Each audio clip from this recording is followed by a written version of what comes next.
My name is Clara Towson, and I'm a friend of the show. Boom. I am Francisca George, and I'm a friend of the show. Perfect.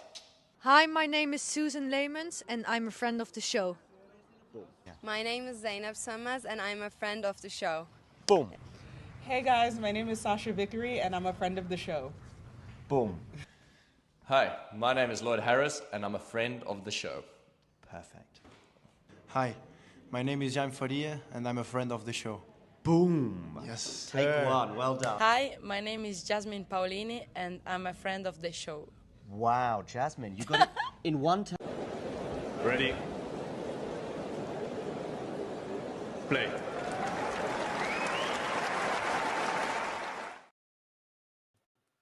Hey guys, ATP Weekly here. Jake, I see, is already in the chat. We are doing great. Obviously, we had 3 ATP Tour events this week to talk about. We will also make a bit, well, this episode will be a bit of a stronger focus on the preview of Washington as well. Of course, there are also 2 more events coming in Europe next week in Umag and Kitzbühel. But for now, maybe let's just start by talking about the event that brought us the first one-handed backhand final since 2019.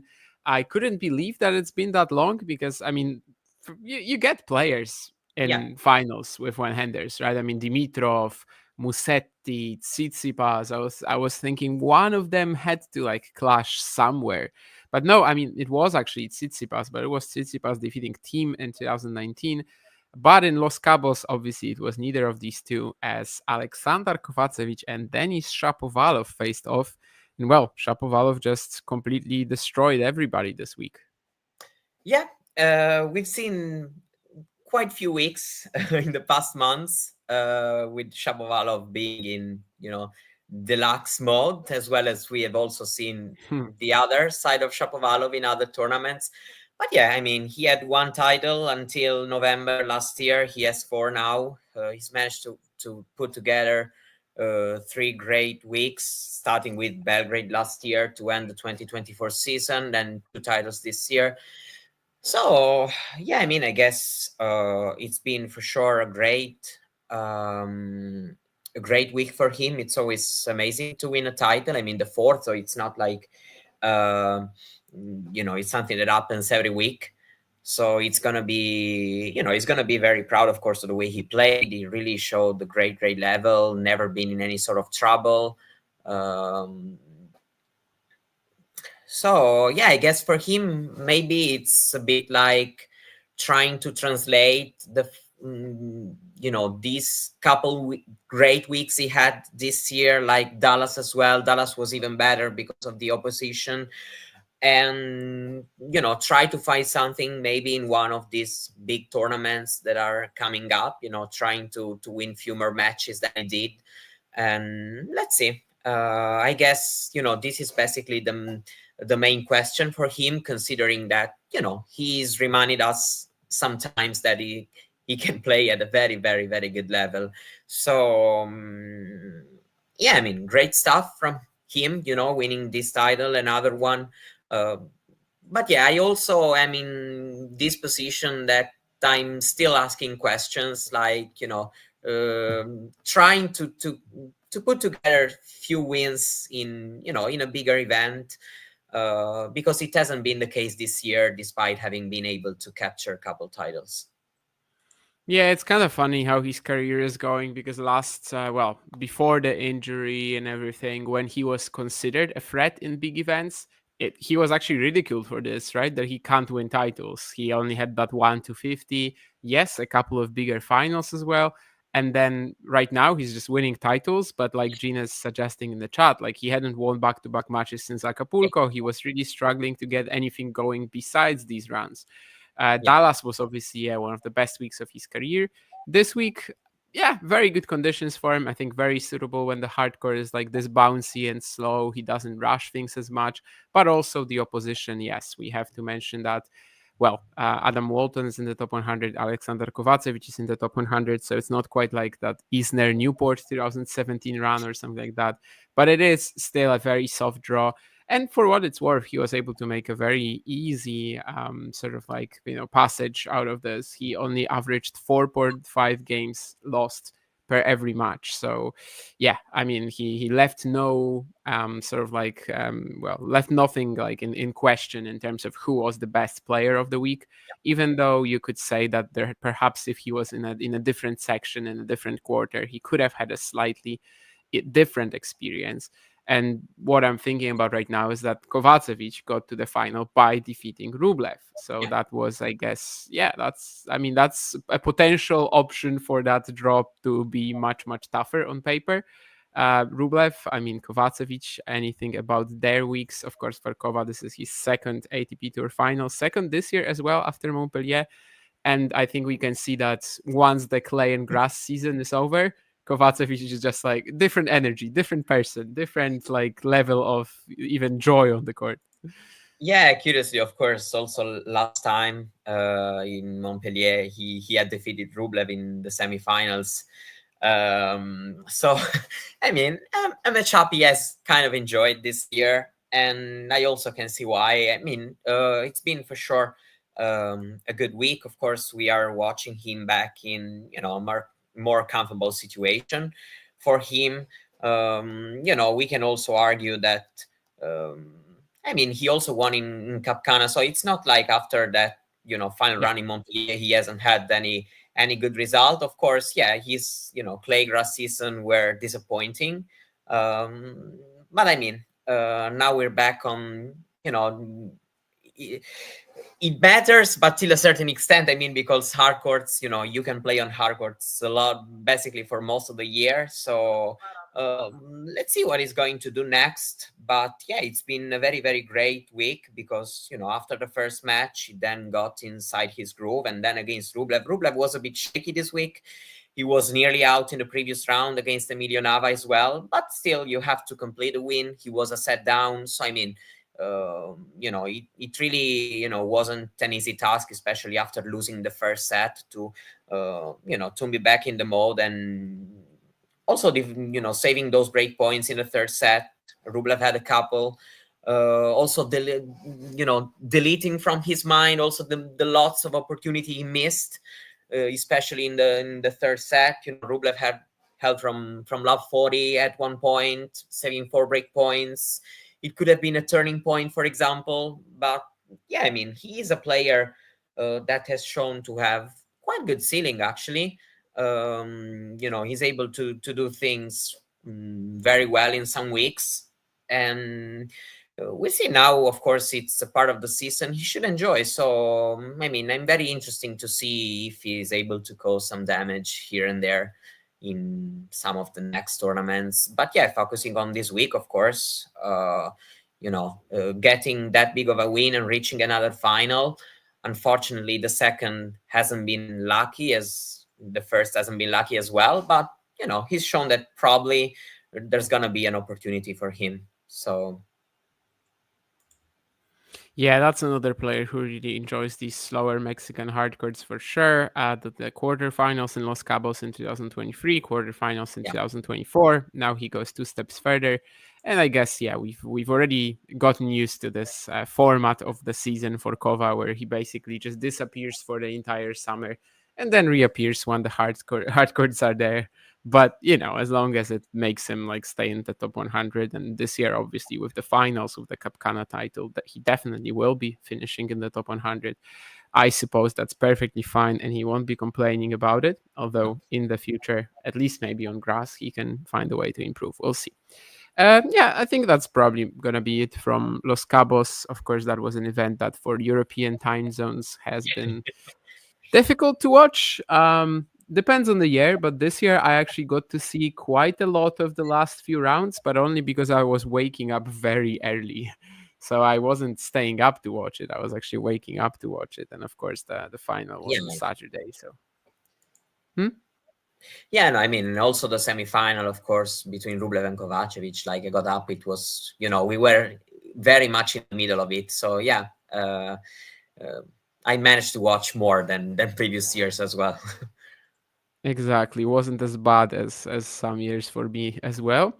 I think last year when Jordan Thompson won it in February, I was like, Jesus. I watched none of that, actually. Yeah, I think I watched the last game. Like I literally woke up for the last game. Something told me to wake up to see Jordan Thompson claim his first and for now only ATP Tour title. But yeah, this year a little more pleasant for me in this respect. Anyway, we will now move on to the European clay. In the title of this video, you have one of the players who won the title this week. And that, of course, is Mr. Alexander Bublik. Yes, he had that Wimbledon blip. Yes, absolutely. I don't know how it even sort of like happened that he was in Kitzbühel. Both in Kitzbühel and Gstaad. I'm thinking maybe if he knew before, winning the title in Halle, maybe he wouldn't have committed to these events because it's kind of unusual for his preferences, for his scheduling.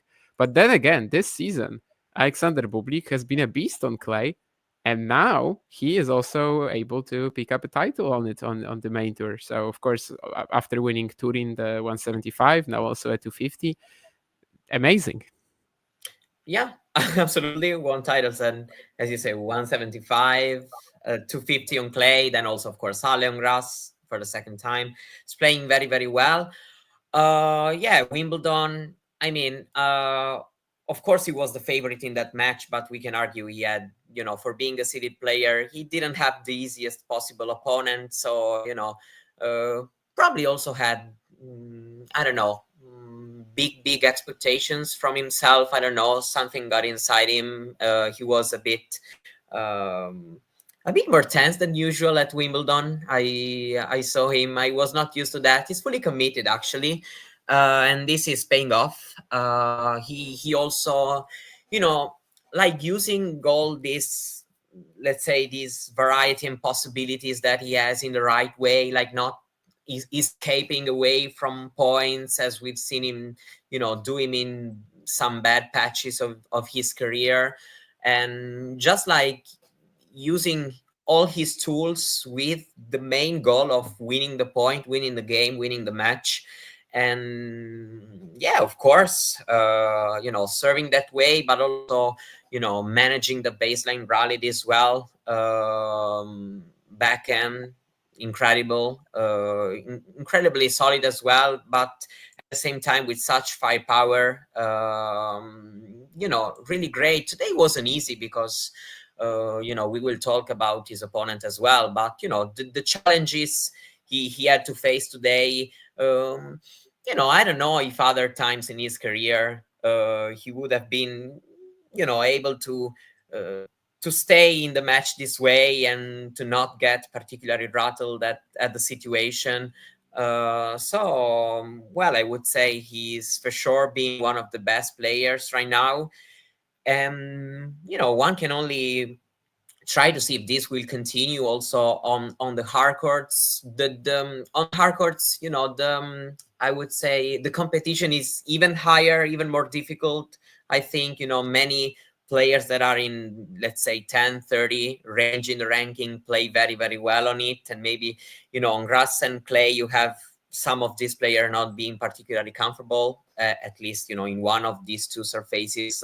But I think if Bublik is there, he can for sure keep being a big factor. I think he's probably going to want to do very well at the US Open, considering that Wimbledon is probably the only thing that hasn't gone as planned in this incredibly successful moment of his career. So probably he will, put himself some pressure going in the next Grand Slam to try to do something big as he did at the French Open. I mean, he's really in a great mode that I think, I see no reason for this to stop. But, then at the same time, we are still talking about Bublik, so I will never be 100% sure of how long this, this mindset and this moment will last. But, right now, I really see no reason at all for him to not keep doing this. And also these sort of altitude conditions are just so good for him, I think. So,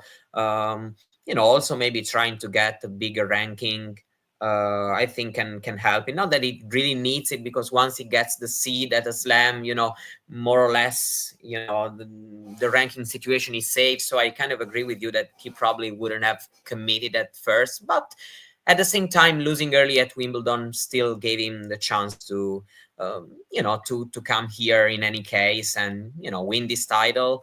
Then will for sure mean a lot. Now he's got a title on all surfaces, so just very good stuff. Yeah, 18-3 since that Turin title, most of this on clay. That's kind of unexpected. I mean, obviously he was always good in Madrid. Gstaad is also altitude, but he was also performing at Roland Garros this year, or in Turin, which also wasn't even that fast. So yeah, I've definitely been super impressed. And yeah, it's just not a guy who like brings it consistently every single match. Seems like a lot of this rise this year is just literally turning it on. I mean, of course, you have to keep some proportions. Like, I'm not saying that if Alexander Bublik is just tuned into the match and engaged, he is like a top 5 player or something like that. It's not quite like that, but it does seem like a lot of this, what's happening to him this year, is just a different mindset and basically being able to use his ability in a way that he previously wasn't. It's not, improving his game, really. It's not that at all. So, yeah, you have to wonder whether this will last or not. For now, it's definitely continuing. Sometimes, I mean, there were moments in this final when I was seeing that Bublik from Wimbledon, when he was, you could see that there's just the expectations are sort of slowly coming in. And I just wonder if this won't be, the moment that breaks him eventually somewhere in the near future, if the expectations just keep getting even higher. And maybe for him at some point, it just won't be as fun, to play, because I think the guy just needs to be very like positively but reckless on the court. Yeah. And today he was losing that. Today he definitely had moments of unreal frustration. I wished I understood more of Russian sometimes, because the rants he was going on, I'm sure they must have been this way. Maybe it's better this way. Definitely I understood some swear words that I don't think he was punished for. But anyway, Alexander Bublik played Juan Manuel Cerundolo today. And as we could see this week, I mean, that's an opponent that can frustrate you, definitely. Yeah, absolutely. We have seen it also, I don't know, with Casper Ruud, for example, one of probably the calmest guys we have on tour. I mean, of course, Ruud could have, played at a better level this week. But I mean, there's also a big discourse, which I don't think we'll do about him. Just Juan Manuel Cerundolo actually is putting in a very good year. Even at the beginning, he was, passing through a lot of qualis, draws. He had a good run in Madrid as well. And, just kept doing it. He reached a final also, last week, losing against Navone. So he's definitely, it's not that it, strikes your mind about, his huge tools, huge firepower like many players, plus this ability that he has to mix things up and to just stay there and being, kind of annoying to face. He's really approaching his tennis with the right mindset, in my opinion, as well. Also that, improving couple of things, it still could try, to maybe bring something more to serve. I think it can have a little bit more, especially in these sort of conditions. But, overall, it's just been a very, very good season for him. He is very close to his career best ranking. But, if we look at him, I think we see a better tennis player than he was when he reached this, career best of 79 years ago. He feels like he kind of knows what he wants to do and why he wants to do it. And maybe before it was, a little bit overly passive, while right now it feels like, without stepping outside of his nature as a player, he's still executing and, doing everything with a better level and a better mindset, and, without trying also to impose his game style to the match, what he was able to do against Casper Ruud, which was not able, for example, to really put himself out of this like moonballing thing that was really rattling him so much. And I guess it worked. And this season overall is working because he's back in the top 100. Maybe 1 week later than he wanted, because he hasn't made the US Open main draw cutoff, which he would have done next week. But yeah, of course, it's just important for him to having got some very good wins. And yeah, we'll see now, how we can try to also evolve in order to stay here and to try to be a constant present in, ATP Tour tournaments. So we'll see. I'm interesting to see how his game will, keep going, and where this run, and also his new ranking, which is 81, will in which sort of dimension it will bring him. Yes, Gene Casper is not playing until Canada, so no more clay for him.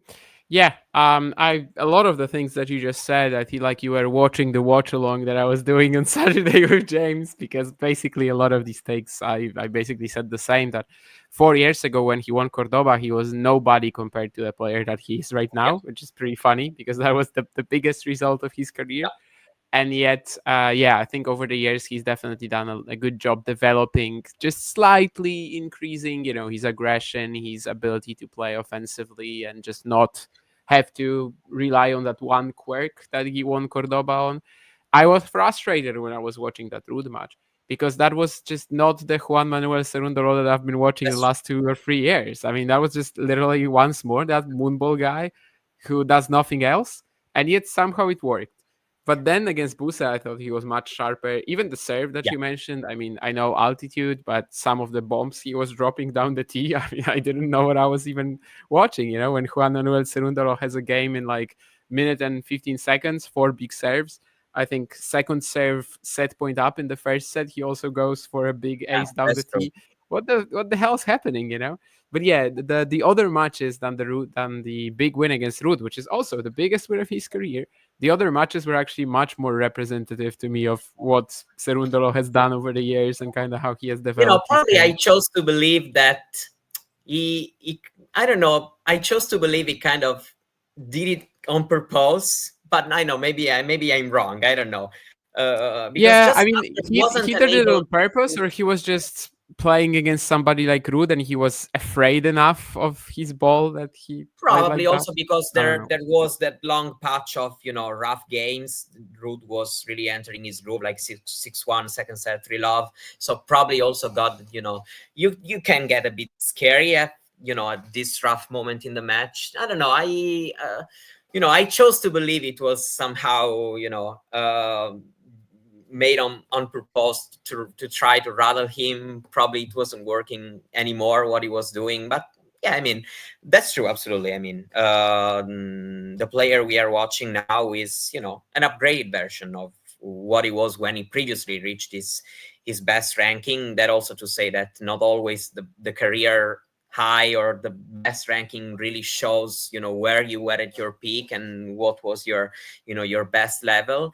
So he needs to keep going this way. This is the way to go if he wants to be always a bigger presence in these tournaments at this level, because this is the next step and this has to be his goal, because once you are here you have to look forward. Yeah, I think what kind of tells me that it probably wasn't that purposeful was actually that when he lost 9 out of 10 games in a row, he did nothing else. Like, he literally just tried the same, and it worked. It was a madman move, but it worked. Good for him.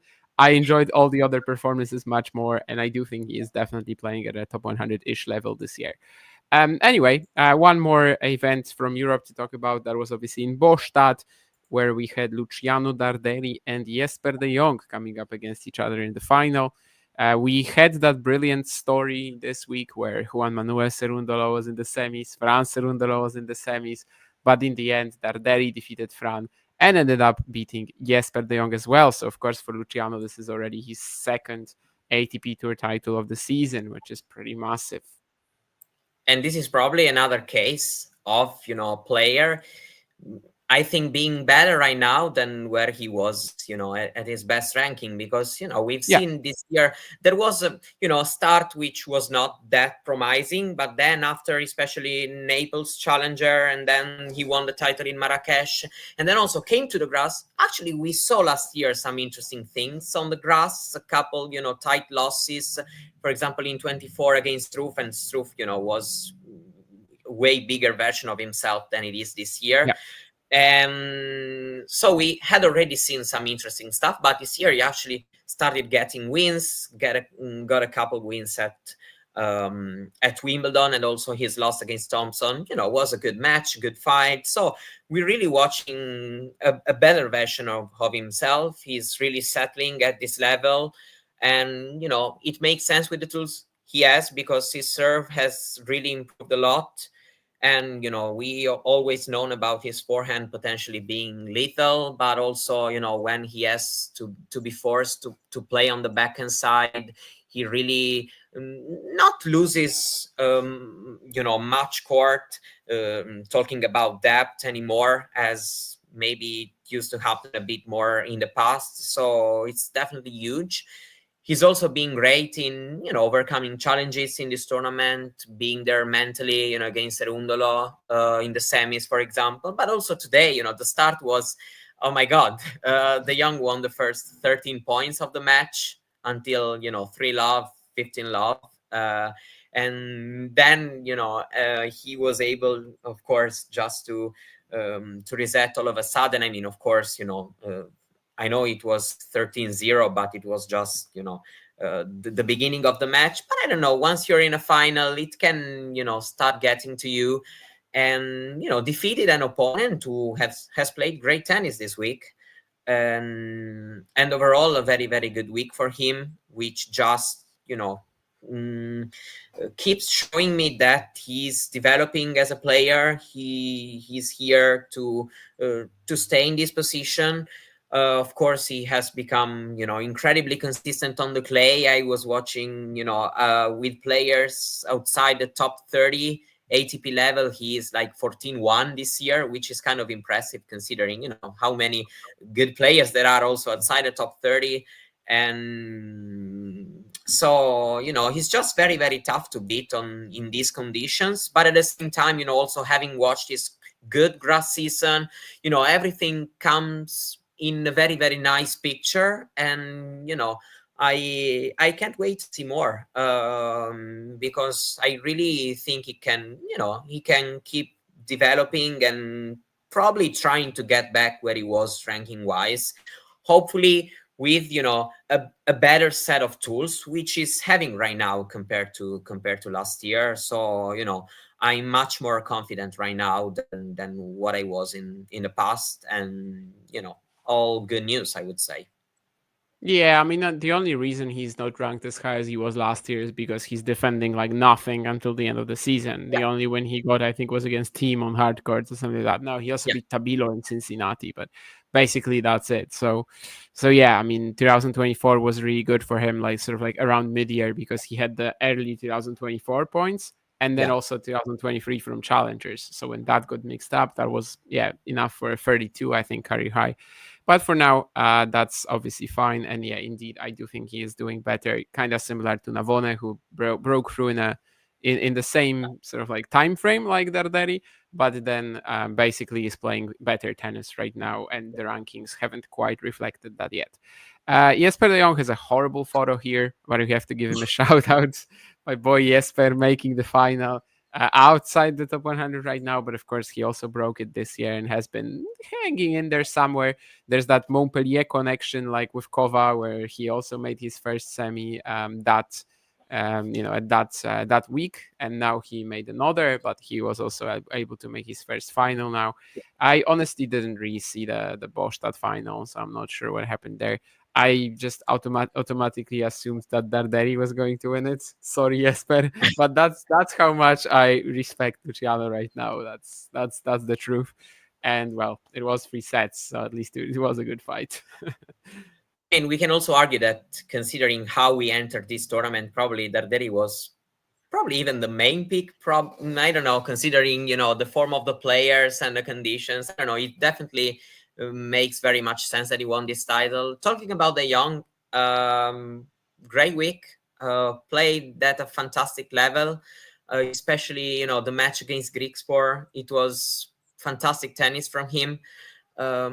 Especially considering also how tough some situations have been, also score-wise in this week, but also against Karabey, for example. The score looking like that. He was very good at the end of the second set, where things could have switched a little bit, but for a set and a half, probably his main, the main thing was about not building a better lead, because he was playing really, really great tennis. And he's done it so far on the clay this year. Grass was a bit rough, even though he got a win at Wimbledon.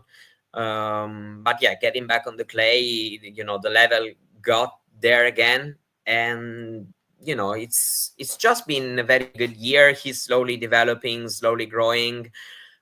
He's a player I really have fun watching, because he has this very clean baseline striking, and also his serve is very good. This week he served very, very well. And yeah, he, as I've said for all the other players we have told, he just has to keep going, because tennis never stops. It may sound like a stupid thing to say, but when you reach one thing, you always have to to look at what's next. And yeah, I think that if he keeps believing that he can do damage with his game and try to keep being proactive, he can do even a bit better. So we'll see if he'll manage to keep believing in himself. But I feel like he can do even a little bit more than what he's doing right now. Yeah, and as I promised, this episode will also have a slightly stronger focus on the Washington draw. We will maybe just briefly mention later what's in Kitzbühel and Umag, but we will definitely focus on this particular tournament, the ATP 500. I see that I can make it maybe even bigger so that it's more visible. I don't really want to do like a Grand Slam draw out of it. I think we will probably just like pick out some players that we want to talk about and see what their draws are, and then maybe like at the end we're going to do a bit of a broader take on who is probably going to win this tournament and etc. Who is the favorite? Let's maybe just chat about Holger Rune, because there's been an interesting announcement in his box, right? Yeah, we've seen Agassi being there. And also change of schedule, because he came here taking a wild card. I mean, it makes sense, because it feels like he needs some extra element to try to keep the best outside himself, because he's still shown that he's always able at times to to play at a great level, to have good results. But at the same time, it's also a moment where he's a little bit in stagnation. So it really makes sense to try to add something more, some extra stimulation, both mentally, but also of course technically and tactically, talking with somebody who knows a thing or two about winning and about this game as well. So for me it really makes sense. And I really I'm really interested to in watching him playing in these next tournaments. And he did well in Cincinnati, but overall it hasn't really been, especially the US Open has always been really rough on him so far. So we'll see in this tournament already if we notice something, or at least about his approach, because I feel like he really needs to try this thing or something else. I mean, if he wants to get out of this stagnation moment, let's say, that there's around his career, more or less, to try to avoid just settling where he is, and see if he can do that jump towards more. Yeah, that's a very interesting question, actually, Nurlan. I was wondering about this the other day. Wait, well, not really about it, but I was just listening to a podcast while I was running or exercising. I don't know, but basically the guys were just talking about how AI will impact the working market. The jobs that we will have in the future. And this was not really related to tennis whatsoever. But I was just thinking, I mean, in 10 or 15 years, let's say, AI will definitely seriously change how our jobs are either performed or maybe even what sort of duties we will be able to perform as our jobs. I'm hopeful to still find some sort of occupation in tennis, regardless. I think I probably will, but I won't be surprised if parts of what I do right now just won't be it won't make sense for it to be done by a human later. So I was actually thinking about that. For now, I don't really tend to focus on it too much, to be honest. And I think that's probably what we should do as a whole, just kind of keep going and then figure it out maybe a little bit more on the fly than try to predict, because it's just really unpredictable. Anyway, the Rune Agassi partnership, well, it's like a trial period, I wanted to say. So we will see. But indeed, there is a problem with Rune's coaching situation. It's always been like that. The carousel was very much in full flow. Then we wanted to see some sort of like stability, and he's coach, for a few years now, Lars Christensen, that was like the chance for that. But then recently, during I think Wimbledon, Holger was dissatisfied with the coaching that he was getting from Lars, and you also kind of have to ponder if that's the right person to like make you go to another level, since, well, he doesn't even have like any amazing background in tennis. And as you said, well, Holger is in stagnation right now, definitely. I mean, you kind of struggle to see him getting to that Sinner-ish, Alcaraz-ish level, at least pretty close to them. He was already number 4 in the world, of course. I mean, right now he seems very, very far off from getting there again. So yeah, I like the decision to look for something new. We'll see if they even end up working together or not. I saw a tweet from, I think it was a Rune fan. So the guy was probably maybe like trying to jinx it, or, it wasn't his wish. But basically the guy was saying that this partnership will probably end after the US Open. And that was his way of like trying to say, I'm predicting this right now. I think if they last until the US Open, that's already good. So I was even more pessimistic about it. I mean, they're just going to try and we'll see. But we also don't know how it will be in terms of like professionalism. We've seen these incidents recently in tennis where Ivan Isavic has words to say about Tsitsipas, or Ferrero famously, basically broke the partnership with Zverev because Zverev was always late to practices and stuff like that. So I don't know how Holger is, in these sort of interactions. This could be also something that frustrates Andre. Andre has had some coaching stints, but they were also never like that long term. I think, the guy likes his peace at home as well. Well, if I had Steffi Graf at home, I would probably also like my peace. So anyway, yeah, we'll see how it goes. But definitely the decision to look for something new is pretty cool. Yeah. And in terms of his draw, it's Holger. He can kind of lose so we can know. But I don't hate it. If he's like engaged and locked in, it's not a bad draw. No, if I have to analyze it, it could have been worse. Looking at the names in the draw. So yeah, second appearance in Washington in 2022, he lost to JJ Wolf. Of course, 3 years ago, that was kind of before the Rune breakthrough. I would assume he was probably ranked like, actually, after the Roland Garros quarterfinals, so he was probably ranked like 30 at the time, maybe. I don't know. Yeah, kind of guessing. Who else is quite interesting here? Musetti. I mean, he hasn't played since, he played at Wimbledon, and he was clearly not ready yet. Basilashvili was just like moving him around and basically playing front foot tennis all the time. Musetti could only run from corner to corner and try to slice. I do think there was a certain like element of just lacking rhythm there, but for what it's worth, physically he looked okay.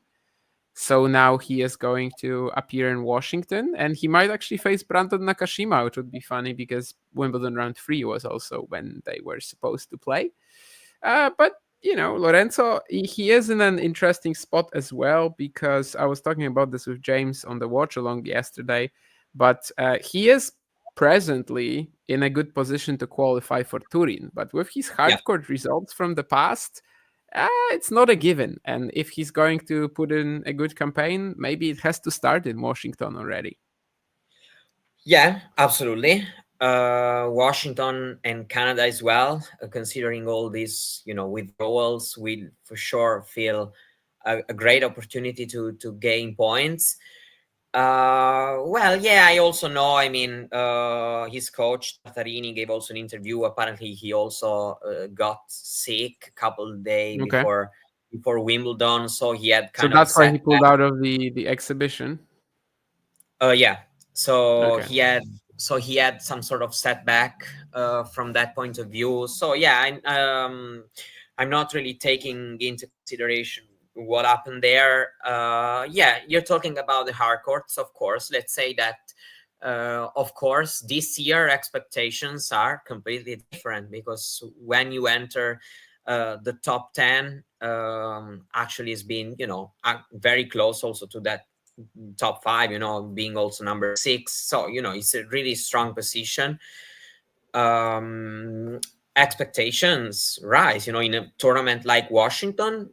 He is the second seed, so that means you've got some sort of status, and also I'm pretty sure that trying to get to Turin, not also because it's a big tournament in Italy, but also because everybody loves to play the ATP finals, is a big recognition.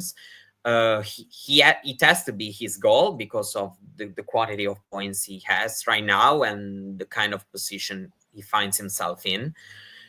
Well, if I want to, I've always known that Musetti was great on the clay, but still I think the way he played his game on the clay was different compared to previous years. So that, gave me some sort of hope also for the hard courts. If he tries to keep that good mindset that he had, probably still won't be as natural as he is on the clay. But, if he tries to play his tennis in the same way, mentally wise, that he did during the clay season, I think he can do, better than he did so far in his career on hard. And we'll just see. But yeah, I agree. It's a very interesting player to watch, because after all the big moves that he got this year, all the big results that he got on clay, by far the biggest results of his career, and also his ranking entered a new dimension. And now he needs to demonstrate it, like, all around, because that's what a top 10 player does, to kind of I won't say week in, week out, but demonstrate to be able to put together wins and runs more or less in all sorts of conditions. And we'll see if he will be able to. I'm quite confident from what I watched this year so far from Musetti. But yeah, we'll never know until we really see on the court. So it will be interesting. Yeah, definitely. I flashed, actually I will show it again, but I flashed the ATP race there for a second. The top 5 guys, they all seem pretty safe. And then after that, it's kind of a wild scenario. Fritz, you have to like his chances a bit more than Musetti, just considering what sort of conditions we have left on the tour. But, it's not like Lorenzo hasn't made runs on hard before. They just mostly come in like 250s. And yeah, just picking up about 1,000 points from here. He will have to play some of his best hardcourt tennis to do it. Let's just say that. So it's definitely not a given for somebody like him, but good to see him back on the court. And considering all the things you said as well from the interview, seems like he should be healthy for this one. So we are expecting him to deliver at least a bit. Cameron Norrie, Lorenzo Musetti, I know that will be a delight to some of our Talking Tennis crew. And then potentially Nakashima Musetti as well. If Vansh was here, he'd just ramble about the 2024 US Open match they played. and how it was the best of all Yeah, but times. he would like to see Nori Nakashima. Yeah, that's true. I mean, he will be fine if he sees Musetti Nakashima because of that US Open memory. But yeah, he would like to see Nori Nakashima, that's for sure. Somebody who had some abysmal results at the slams this year is Daniil Medvedev. And he could face Riley Opelka in the second round here. And Riley Opelka, of course, beat him in Hertogenbosch just a couple of months ago. Well, just a month ago. One of our Talking Tennis members actually on the group chat, I think the other day, said that Medvedev is one of his like dark horses to win the US Open. I'd like to believe, I really do. And if I see it, I will be happy. But I mean, I don't know. After Wimbledon, I have some issues with this. And here, well, he would like to start his hardcourt season well, but it's not a guarantee against someone like Opelka, not at all. Yeah, Wimbledon, not gonna lie, was unbelievably disappointing. Probably the most disappointing one, considering that he was playing well in Halle. And so, of course, there's also round one exit at Roland Garros, but,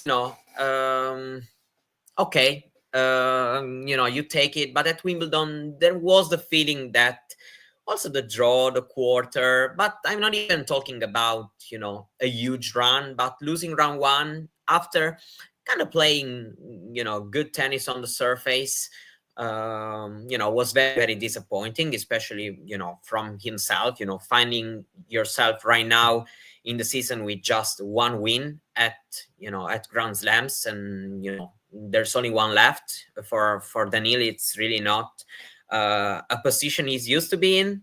For example, last year, we had kind of a different situation, because even though he was not playing at the level he was, in 23, but still, the slams, best of 5, he was being very, very tough to beat and was basically only losing to the best guys. This year, this hasn't happened. So, I still feel like he needs to build some confidence. I know that in Wimbledon it didn't work because he was finalist in Halle. He had a good run, good wins, and still he lost in the first round at Wimbledon. But I feel like he likes to play on this surface. Last year his results, actually US Open was good because only losing to Sinner in quarterfinal, but the Masters, for example, were very disappointing. Round two again in Cincinnati. So he will really want to to get points and hopefully also get good wins against tough oppositions to try to get himself back in that mode. But yeah, I want to see something maybe already in Washington to start really believing it, because right now, the Wimbledon memory is still too big in my mind. And also tennis wise, many things aren't working as they should, for him, considering also his game style, in order to be again that incredibly dangerous player that has been for years. So we'll see. He's going to get tested right away with the draw, and it's probably nice for him because I really think, of course, he will want his ranking to improve again, but it's not at the point, in my opinion. I think he really needs good wins against good opposition, and this is a good win to try to get those wins. So let's see if he has kind of reset after Wimbledon and he is back in a better version this week's. Yeah, I do think that obviously Medvedev is is a player with a lot of Washington history, but at this stage I just can't really say that I'm too confident in him, even though I was before Wimbledon. Well, that's how we work as humans. The recency bias is crazy. Don't worry, I saw an AI prediction saying Paris Saint-Germain would have easily won the World Cup club final. So and that same person probably earlier said that Inter would easily win the Champions League final. Well, okay. Damien, is it true that you have a sneaky feeling Mira is gonna win the US Open this year?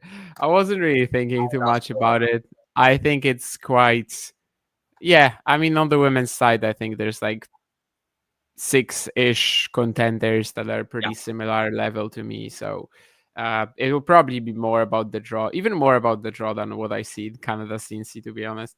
But yeah, I don't really have a feeling there will be Andreeva, although it could be. She just still seems a little far from that mentally. Yeah, anyway, let's maybe start talking about like who the main favorites for Washington are then. And I think we have to kind of just mention two names, Taylor Fritz and Ben Shelton. They to me seem like the front runners. Both of them, the best results so far in Washington was a semi. Taylor made it 2 years ago, then didn't play last year. Ben, it was last year that he lost to Koboli. Diallo third round seems pretty difficult for Ben. I guess Taylor has that Mbechi Pericard rematch potentially lined up, but on hard courts it's maybe slightly easier than on grass. I don't know. Either way, these two probably are like the main names here. Of course, the Americans and everything, but yeah, just very good hardcore players who also had a solid run on the grass and should be entering this part of the season with plenty of confidence. Yeah, I definitely agree. They seem like the two players I would most likely pick. And I was looking a little bit at the draw. Yeah, I know that there's Pechima, probably Fritz has it a little bit better, but more or less they are the favorites in their part of the draws.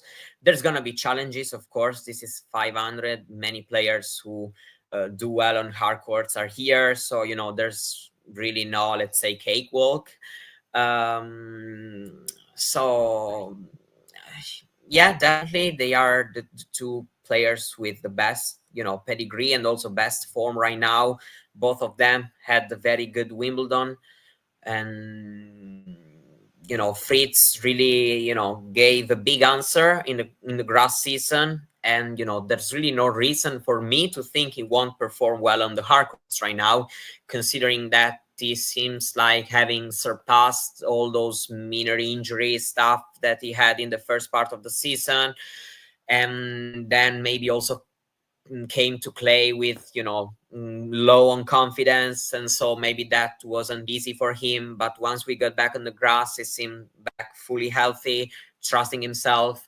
Wimbledon had a tough draw and surpassed it in a very, very convincing way for me. So yeah, I'm fully confident in him. And Shelton, I mean, he tends to perform better in slams, but these are tournaments he really finds himself good in, I feel like. So he should have high motivation, which I feel like for him it's really important. I don't want to say that it's conscious. Maybe it's unconscious, I don't know, but I feel like having a really strong motivation to do well in this tournament, it's something that brings out the best in himself. We also see that in best of three margins are smaller, and this hasn't always been good for him. But yeah, I let's say that I tend to agree about them being the favorites. There are, of course, also other players that will be kind of interesting to see. Also, maybe seeing how they draw will look like after a couple rounds. We'll see. I have no idea why Mira Andreeva would have to stay away from Pavlyuchenkova. Maybe because Anastasia has been losing the Grand Slam quarterfinals over the years, and I guess Mira has lost a couple now too. But I don't know. Yeah, that's probably fine, Nurlan. I think she can definitely be friends with Nastia. Nastia isn't really going to be on tour that much longer anyway. Yeah, Fritz Shelton, I was talking about the ATP race earlier, so I'm going to actually flash it once more. And both of these guys are in a good position. Yeah, Taylor behind Lorenzo, but if we're looking at the names around, he's the most consistent. He's very good on hard courts. He's been there before. Ben, yeah, I mean, he's a bit of a hotshot guy, as you said. Great results at slams, which is helpful. If he has a US Open run, he will be like almost a lock, let's say, if he makes a semi, but that's going to be, of course, maybe the deciding part. He definitely looks in a better position than like Casper, for example. That's for sure. And yeah, Yeah, to but me, of course, Shelton. Having also some best of 3 results for sure would help. Oh yeah. Because I don't know, something can always happen. For example, last year, I mean, it's not like he lost to someone he shouldn't have lost to, but still, he wasn't able to get that many points at the US Open. Anything can always happen. So, helping yourself with these tournaments, it's better. Yeah, I think this year if he lost to Tiafoe again, he'd be disappointed. But last year certainly it felt like a real standout match of the tournament, and yeah, sure, it was acceptable. But yeah, of course, if he can get a Washington title, for example, that would put him in an amazing position. We'll see. But yeah, these two guys for me, Fritz and Shelton, are mostly the favorites. To be honest with you, I don't know if we have that much to talk about in terms of Washington. Let's maybe briefly just mention the events in Kitzbühel and Umag. So Kitzbühel, obviously, we don't have Rune anymore. We still have Bublik there as the top seed. And it's kind of just, in general, the field is not that strong. I mean, the post-Wimbledon clay swing used to be better. And I think there are two reasons for it. I mean, first of all, of course, Toronto and Cincinnati, they are now 3-week events. They are now like 1.5 week events. So basically they start a week earlier. Washington in general used to be the week after. And also Hamburg was in that post-Wimbledon clay swing. So there was a 500 in there. So for so many players, it was just like a much more viable thing to play on clay after Wimbledon. Right now, not really. And well, I mean, we just see another event where Alexander Bublik is kind of like the main guy. Of course, Casper was in Gstaad, but then he fell out of the event. And if the final was a little easier, then Bublik would have dominated the tournament just like Shapo did in Los Cabos. And yeah, I mean, I'm still going to enjoy it. These are good opportunities for players that I tend to follow. But it's certainly for the tournament organizers, and I think also a message for the ATP for future years that something isn't right here. Just like the withdrawals from Toronto that we just had today, mass withdrawals. Draper, Djokovic, Sinner, Alcaraz. You said also. I didn't see Alcaraz, so that's on Mario. I tend to believe Marca, so I think we can trust Marca. Although the other day I saw ESPN Argentina saying that Venus Williams has drawn Magdalinette in Washington, and I was just like 10 hours before the draw ceremony. But anyway, yeah, we can trust Marca. So Alcaraz, Sinner, Djokovic, Draper, they all pulled out of Toronto. And that's, of course, I believe, in most of these cases, at least, if the event was 1 week later, like it used to be, well, maybe they play. So Draper, this whole swing is a big message. I mean, I know these individual examples can be about something different, but like this what's happening this summer is a big message to the ATP that something isn't right here. Yeah, absolutely. I mean, last year, of course, it was a totally different situation because of the Olympics. So it doesn't really matter what happens in the Olympic years because, actually these tournaments will stay 1 week for the Olympic years in the future. Let's say that, while the 2 weeks works for the clay season, one can enjoy it or not, but, it works because, there are these big events which are, kind of far from other tournaments, other big tournaments, like there's Indian Wells, Miami, 2 weeks. Monte Carlo is not mandatory. Still many players go there and play, almost everybody. So, you feel like the players are really committed in the part of the season with it. Everything kind of works, despite of I enjoy it, I don't enjoy it. This swing, it's, it doesn't really seem like working that well. I guess those tournaments also wanted to expand and everything. But Canada got probably in an even worse position because there used to be 3 weeks between, between Wimbledon and Canada, while now it's only 2 weeks.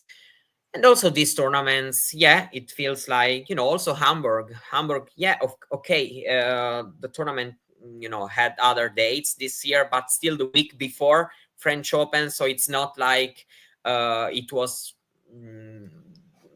it was not the best possible situation. Of course, also this year we are watching a huge contrast between last year Clay's wing, which was heavy because of the Olympics. Like in Nubank, for example, all the seats were top 40 players. And, this year there's only one top 40 player. And so, it feels like Messi this year. I'm going to be honest. I'm usually not Umak is the same situation, right? Like, for example, as I said, Roman Madrid, yeah. I may say, everybody may say I don't enjoy, but it kind of works, everything. Here, not. So, we always used to have a couple withdrawals from Canada, but not this way, it feels like way bigger than usual. And I don't know. I still will enjoy the tournament and will enjoy the opportunity, but I still can, think outside of my way and say that there's something that has to be fixed. That's for sure. Yeah, the diehards like me or you, or the most of the chatters, to be honest. I mean, we will obviously enjoy these events. We will be desperate to see if, I don't know, Mariano Navone or Dino Prismic duel in Umak or in Kids BL. We'll be dying to see if, I don't know, whoever bounces back after a string of poor results or something like that, or maybe has an amazing tournament all of a sudden, breaks the top 100, gets closer to breaking the top 100. But yeah, certainly there's some stuff there to think about for the ATP in terms of the future calendars and how this is going to work, because just 2 weeks between Wimbledon and Toronto, it seems to be a little bit just not enough. I think the players who stay there until Friday, it's not enough.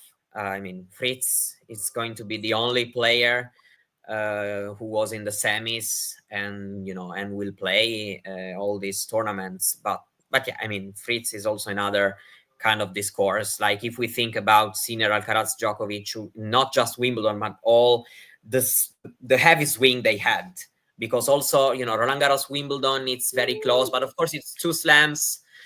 But Taylor also couldn't, like, the grass swing couldn't be any heavier for Taylor, right? No, that's true. But couldn't have been. Yeah. It's an individual situation, Fritz situation. 3 of the 4 semifinalists have withdrawn, and that must mean something. Snehil, no, he will definitely have to play qualifying at the US Open. He is very far from being a direct acceptance. Yeah. But he will be in qualies, unlike at Wimbledon, and obviously he's on a very good run. Would be really helpful if he won today as well, because today is a match for 61 points. It's crazy with this point distribution that we've had for about a year and a half now.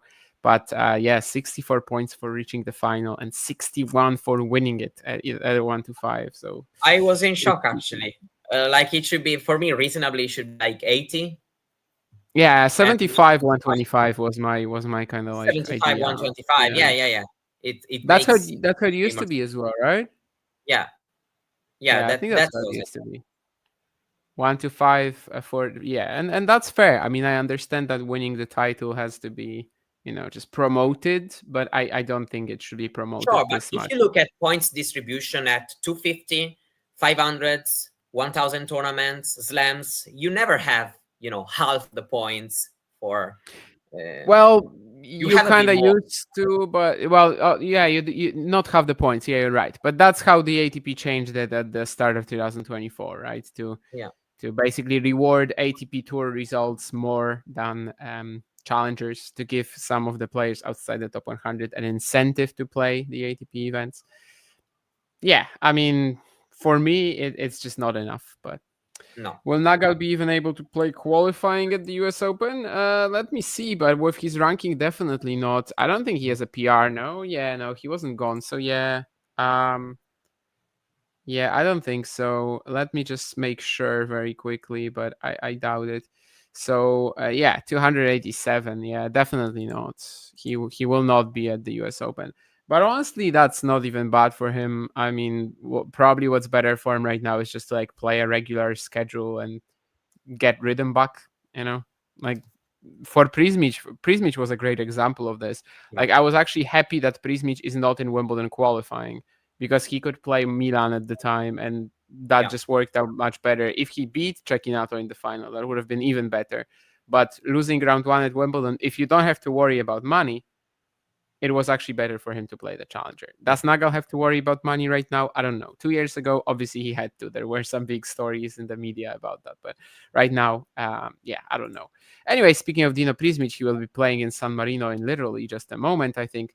So obviously we'll be bringing this show to a close, as that's the more important part of my day. I can watch it in Italy. I can watch it on San Marino TV, which is like 1 ATP, like way better watching on Challenger TV. I tried last night to watch the second semi there, just because it was like more comfortable staying on the sofa and watching like channel 550 on the television, and it was like 200p quality, and it was like just sorry, whatever. It was a fun experience, but it's not first person ever to say that Challenger TV is better than regular TV. Thank you, Mario. Yes, exactly.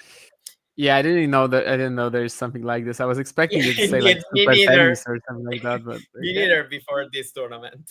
That's glad that they're showing the tournament. Obviously, Klein Prismic is a very fun final. I'm not even gonna start talking about Pozoblanco and Granby because I will be here for 10 more minutes. Anyway, we covered the events that we've already seen. We covered the ones that we will be watching this week. Thank you, everybody, for showing up today. And obviously, there's also going to be WTA Weekly, as John told you in the chat. I think it's going to be like 2.5 hours from here, or 3.5 hours from here, I think. Okay. So make sure to tune into that. I think it's going to be Nick and John later today. Thank you. And we're going to see you on some other Talking Tennis content. Thank you, Mario. Thank you, guys. Thank you. If you enjoyed this video, make sure you hit that like button. Don't forget to subscribe and click that notification bell so you don't miss out on all things tennis.